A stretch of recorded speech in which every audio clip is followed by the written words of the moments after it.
In this activity, we will learn to take the image of the cake from top and save it in .jpg format. Let's change the camera angle to take the picture of the cake from the top. To do that, select the camera from the outliner pane and go to the object properties.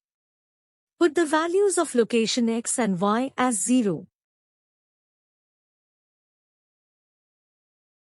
And make location Z as 25. Also put rotation X value as 0, so that the camera point in the down direction. Now let's render the image. This is the top view of the cake. To save the image, first let's remove the gray background.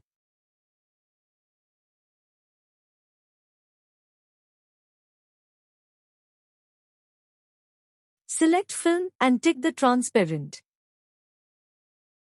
Now render the image and save it in the .jpg format.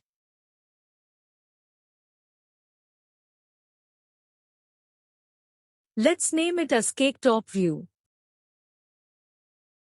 Select the location and click on the Save Image.